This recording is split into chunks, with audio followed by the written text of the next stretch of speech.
पूरे देश में जाति जनगणना को लेकर शुरू से ही सवाल उठते रहे हैं। हालांकि बिहार में जातीय जनगणना जब पेश हुई उसके बाद से आरक्षण को लेकर नए सवाल खड़े होने लगे हैं।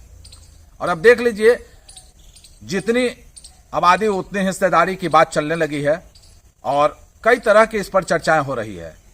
लेकिन अब यह चर्चाएं लोगों के द्वारा जो की जा रही है, तो आरक्षण का मसला ये कब तक लागू होगा बिहार में या देश में, इसे लेकर जो राजनीतिक पार्टियां हैं अपनी जो है कई तरह के चर्चे में हैं।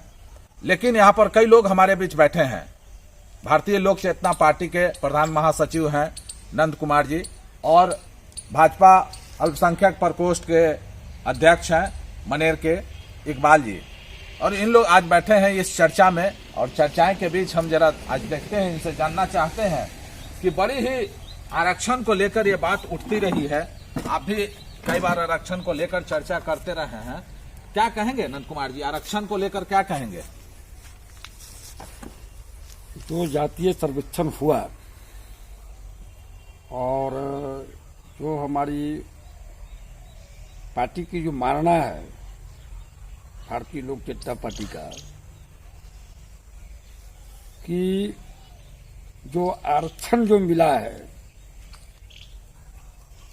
जो 33% जो महिला का जो आरक्षण है, जो देश की और स्टेट की आधी आबादी महिला का है, तो 50% जो है महिला को आरक्षण मिलनी चाहिए। अब रही बात अति पिछड़ा 36% आबादी है अभी जनगणना के मुताबिक, तो 25% आरक्षण मिला है, उसको 36% आरक्षण मिलना चाहिए। तो जिसकी जितनी आबादी है उस आबादी के अनुसार आरक्षण मिलनी चाहिए, बिल्कुल मिलनी चाहिए। आरक्षण को लेकर हमेशा से मुद्दा गरमाता रहा है। लोग कहते हैं कि हमें जो है आज तक वाजिब हक नहीं मिल पाया है, क्या कहेंगे? आजू पे हक तो मिलता ही है। जब आरक्षण रहेगा तब तो आजू हक मिलेगा। आरक्षण रहेगा ही नहीं तो कहां से मिलेगा? ये हमारी पार्टी की मानना है। नहीं तो अभी जाति जनगणना लाई गई है, सभी लोगों का जो है दिया गया है कि ये इतने % हैं, फलाने इतने % हैं, तो अब उसके हिसाब से ये चर्चाएं शुरू हो गई है आरक्षण के लिए। हाँ, सही बात है, लेकिन जो जातीय जो गणना हुआ है वो खास करके हम तो के डांगी समाज से बिलोंग करते हैं। हमारी जो आबादी है वो आबादी के अनुसार जो संख्या दिखाया गया है जातीय गणना में, हम लोग संतुष्ट नहीं हैं। पहली बात कि हम लोग का जो जाति है, कुछ लोगों ने डांगी न कह के कोयरी कह दिया, तो उसका गिनती तो कुशवाहा में चला गया। ऐसे भी हम लोग का गिनती कम गया। तो हम लोग जो है इसके लिए हम लोग पूरे बिहार में हम लोग इसका सर्वेक्षण करा रहे हैं, हो रहा है, और इसका डाटा आने के बाद हम लोग बिहार सरकार से हम लोग अपना मांग करेंगे या उसके लिए हम लोग आगे कोई रणनीति तय करेंगे। तो क्या जाति जो जनगणना आप कह रहे हैं उससे संतुष्ट नहीं है? हाँ। तो क्या उसमें जाति जनगणना में कहीं गड़बड़ियां दिखी? हाँ, गड़बड़ियां हैं। क्या गड़बड़ियां हैं कि बहुत जगह जो है कि मतलब लोग वहां गया ही नहीं है। अच्छा, जाति गणना करने के लिए। और हमारे समाज के जो लोग हैं वो लोग दांगी न कह करके लोग कोयरी कह दिया। कोयरी कोई जात नहीं है। तो आखिर लोग वहां जब नहीं पहुंचे, तो जो जाति जनगणना की जब रिपोर्ट जारी हुई, हाँ। तो फिर उन लोगों ने क्या आवेदन दिया या कहीं शिकायत किया उन लोगों ने? ना, तो हम लोग तो उसके लिए हम लोग सबसे पहले हम लोग इसका अपना जातीय संगठन हम लोग का है। हम लोग का अपना अखिल भारतीय डांगी क्षेत्रीय संघ है। बहुत सा संगठन है डांगी समाज में। सब संगठन जो है अपने अलग अलग ढंग से सब कुछ सर्वे कर रहा है, और आंकड़ा आने के बाद ही हम लोग आगे का रणनीति तय करेंगे। क्योंकि हम लोग का जो समाज है बहुत दबे कुचले समाज है, और हम लोग जो है इसके लिए हम लोग प्रयास करेंगे। उसके लिए हम लोग बिहार सरकार से मांग करेंगे कि जो जाति गणना जो हुआ है, जाति गणना आयोग को गठन हो, कोई जो रिटायर्ड जज हो उनके नेतृत्व में जाति गणना आयोग को गठन करे सरकार, और उसके बाद में उसको पहल करे।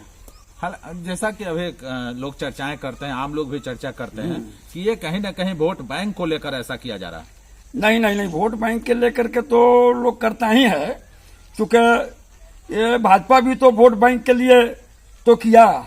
जो आनंद फानंद जो सांसद का जो विशेष अधिवेशन बुला करके और जो 33% महिला को जो आरक्षण देने की बात किया, वो भी तो एक भारतीय जनता पार्टी का एक चुनावी जुमला है।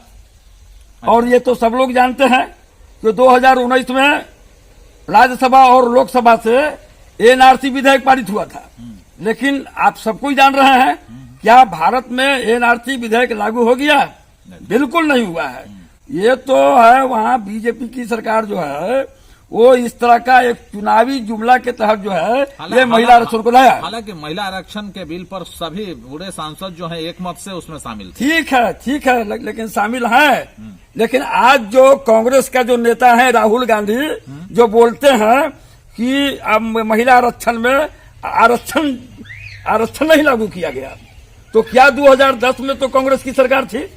महिला आरक्षण जो 33% है वो कांग्रेस के रीजन में ही पार्लियामेंट में मैंने लाया गया था। उस समय कांग्रेस कहा गया था। आज राहुल गांधी आज वोट का राजनीति के तहत आज आरक्षण की बात करते हैं। महिला आरक्षण में हाँ, बात करने का हक हम लोग का है, हम लोग का बात करने का अधिकार है। कांग्रेस और बीजेपी दोनों एक ही चत्ते का बत्ते हैं। वो हमेशा दोनों पार्टियां जो है वो आरक्षण विरोधी रहा है और आज भी है। चलिए देखिए, हमारे विषय नंद कुमार जी, इनका कहना था कि भाजपा हो कांग्रेस है, दोनों ही आरक्षण के विरोध में है।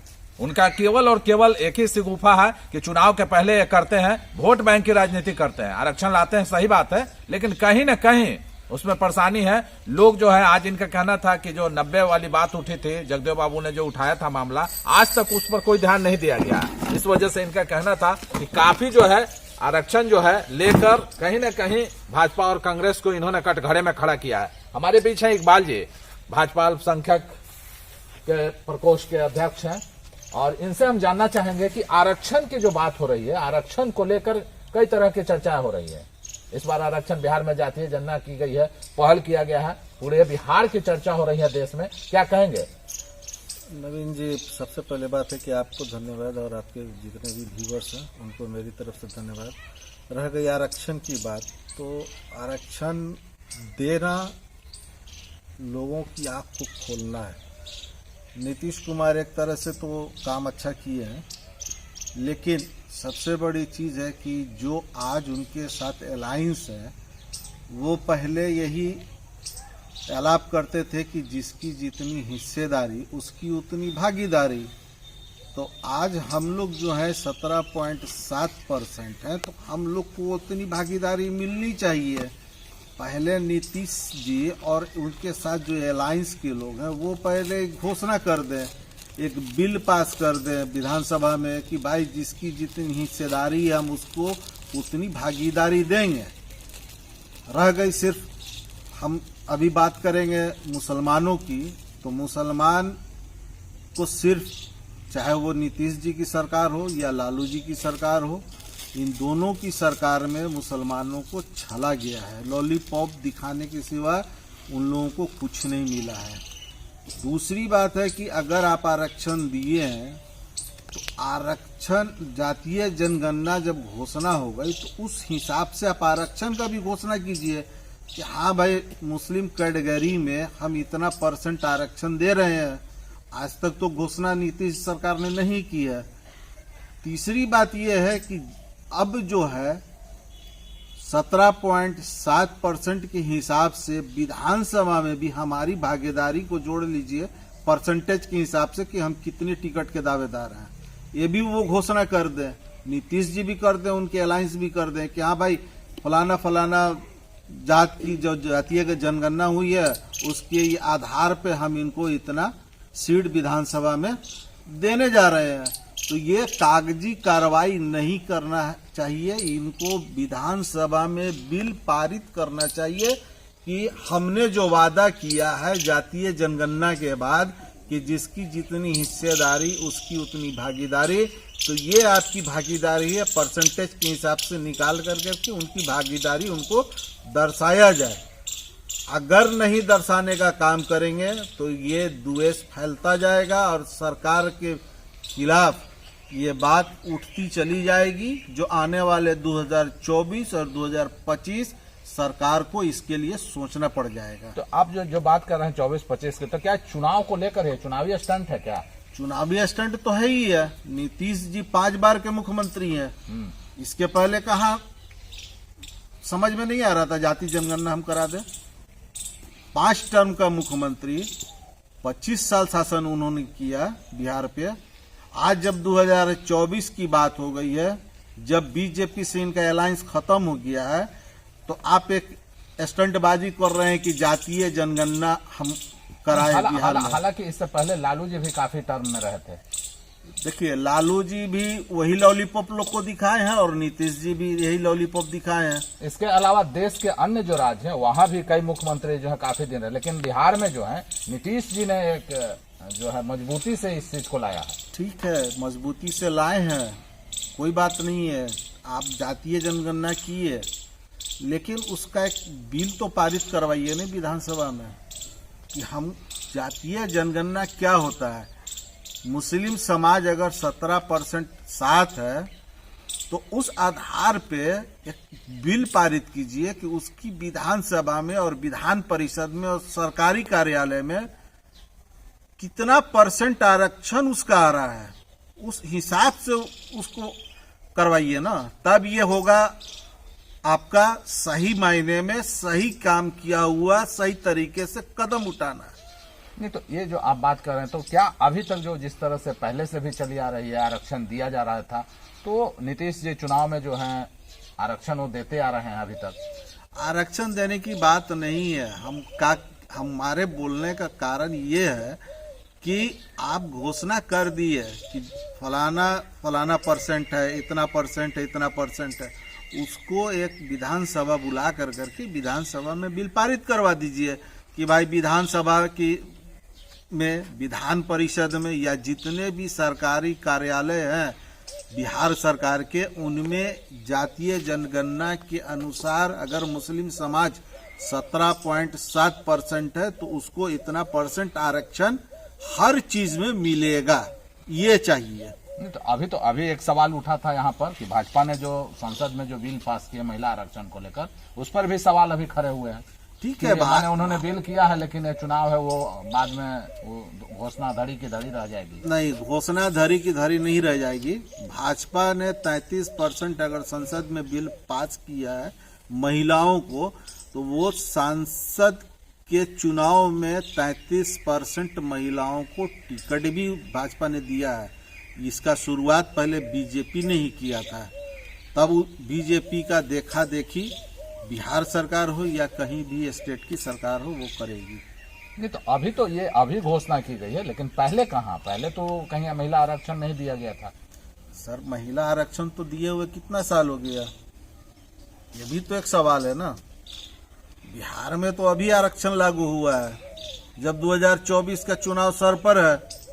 चुनाव को देखते हुए ये कार्रवाई की गई है, ताकि जो हमारे जितने भी गरीब तबके के लोग हैं उनको एक हवा का ताज़ा झोंका मिल जाए और वो खुश होकर करके हमें अपना समर्थन दे दें। हम लोग भी राजनीति कर रहे हैं, हम लोग बहुत ज़माने से राजनीति कर रहे हैं, हम लोग भी जान रहे हैं राजनीति का कखा कखा क्या होता है। इस वक्त क्या घोषणा होगी वो हम लोग को मालूम है। 2024 का चुनाव, उसके बाद 2025 का बिहार सरकार का चुनाव। तो नीतीश सरकार तो एक तीर से दो तरफ निशाना किए हैं कि 2024 भी मेरा सीट 40 का दावा कर रहे हैं कि आ जाए और 2025 में मेरी सरकार बन जाए। तो क्या जाति जनगणना से क्या लोगों को जो आरक्षण जो दिया गया है, तो उसका वाजिब हक नहीं मिलता है? नहीं मिलेगा सर, आप लिख करके ले लीजिए। गारंटी देते हैं कि जो % है जातीय जनगणना का, उस आधार पर आरक्षण मिल जाए, तो जो कहिएगा सो। नहीं तो जो अति पिछड़ा और अत्यंत पिछड़ा वर्ग की बात हो रही है, 63% है। आप बता रहे हैं मुसलमान जो है, जो जाति जनगणना में आई है रिपोर्ट, उसमें 17% है। तो कुल मिला के ये तो यही 80% हो गए। तो फिर आखिर क्या इन लोगों को नहीं मिलेगा? सर, सबसे पहली बात है कि हम घोषणा कर दिए कि ये सड़क हम बनवा देंगे। घोषणा तक ही नहीं है, कागज पे उस धरातल पे उस चीज को उतारना भी है। पब्लिक को नजर आना चाहिए कि ये सड़क घोषणा हुई तो बन गई। अगर जातीय जनगणना आपने कराया सही मायने में, एक तो जातीय जनगणना सही ढंग से सही तरीके से नहीं हुई है। मैं खुद गवाह हूं कि मनेर नगर परिषद के अंदर में जातीय जनगणना सही ढंग से नहीं हुआ है। मेरे पास खुद कोई भी टीचर या बीएलओ कोई भी नहीं आया जातीय जनगणना पूछने के लिए कि आप किस जात के हैं और परिवार में कितने लोग हैं और क्या करते हैं, क्या नहीं करते हैं। शिकायत आपने की कहीं? सर, हमें जब रिपोर्ट मालूम हुआ तब तक मामला सबमिट हो चुका था। हम गए थे पता करने के लिए, लेकिन मालूम हुआ कि सारा चीज पटना चला गया है। तो हम लोग शिकायत नहीं कर पाए हैं। और अभी भी देखिए, तो फिर ये जो सवाल खड़े कर रहे हैं, तो आखिर जब तक शिकायत नहीं होगी तब तक सुलझेगा कैसे? तो सर, ये सरकार की कमजोरी है। जो यहाँ के पदाधिकारी हैं, ये उनकी कमजोरी है। सरकार उन पर लगाम कसेगी कि भाई सही तरीके से जनगणना नहीं हुआ है, डोर टू डोर जनगणना का कर्मचारी नहीं गया है, जानकारी किसी तक नहीं हुई है।